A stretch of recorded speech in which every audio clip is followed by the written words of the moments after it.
जय श्री कृष्णा। राधे राधे। आज हम माघ मास के महात्म का 10वां अध्याय सुनेंगे। यमदूत कहने लगे कि हे वैश्य, एक बार भी गंगा जी में स्नान करने से मनुष्य सब पापों से छूटकर अत्यंत शुद्ध हो जाता है। जो मनुष्य गंगा जी को दूसरे तीर्थों के समान समझता है वह अवश्य नरक में जाता है। भगवान के चरणों से उत्पन्न हुई गंगा जी के पवित्र जल को श्री शिव जी अपने मस्तक में धारण करते हैं। वह ब्रह्मा जो संदेह रहित प्रकृति से अलग और निर्गुण है, ब्रह्मांड में उसकी समानता किससे हो सकती है। गंगा जी का नाम हजारों योजन दूर से ही लेने वाला नरक में नहीं जाता, इसलिए मनुष्य को अवश्य में गंगा जी में स्नान करना चाहिए। हे वैश्य, जो ब्राह्मण दान लेने का अधिकारी होकर भी दान नहीं लेता वह आकाश के नक्षत्रों में चंद्रमा के समान है। जो कीचड़ में गऊ को निकालता है, जो रोगी की रक्षा करता है या जो गौशाला में मरता है वह आकाश में तारा होता है। प्राणायाम करने वाले मनुष्य सदैव उत्तम गति को प्राप्त होते हैं। प्रातः समय स्नान के पश्चात जो 16 प्राणायाम करते हैं वह घोर पापों से बच जाते हैं। जो पराई स्त्री को माता समान समझते हैं वह यम की यातना को नहीं भोगते। जो मन से भी कभी पर स्त्री का चिंतन नहीं करता वह दोनों लोकों को अपने अधीन रखता है। जो पराये धन को मिट्टी के समान समझता है वह स्वर्ग में जाता है।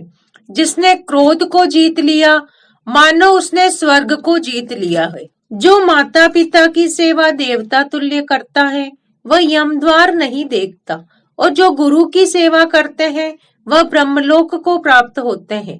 सील की रक्षा करने वाली स्त्री धन्य है।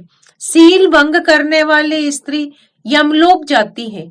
जो वेदों और शास्त्रों को पढ़ते हैं या पुराण और संहिता पढ़ते हैं और सुनते हैं तथा जो स्मृति का व्याख्यान और धर्मशास्त्र समझते हैं या जो वेदांत में लीन रहते हैं वह पाप रहित होकर ब्रह्मलोक को प्राप्त होते हैं।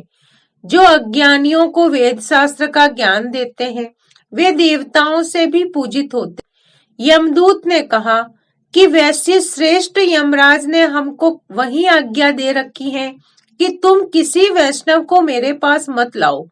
हे वैश्य, पापी लोगों को इस संसार रूपी नरक को पार करने के लिए भगवान की भक्ति के सिवाय दूसरा और कोई उपाय नहीं।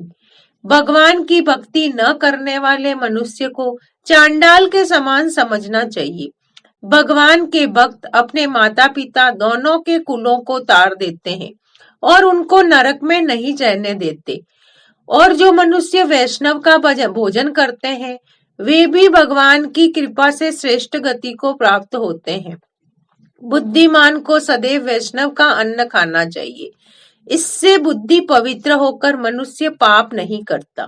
गोविंदाय नमः इस मंत्र का जाप करता है जो मनुष्य मृत्यु को प्राप्त होता है वह परम धाम को प्राप्त होता है, इसमें कोई संदेह नहीं है।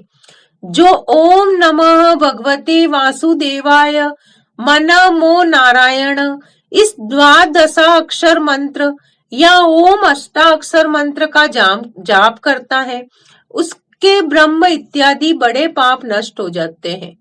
राधे राधे।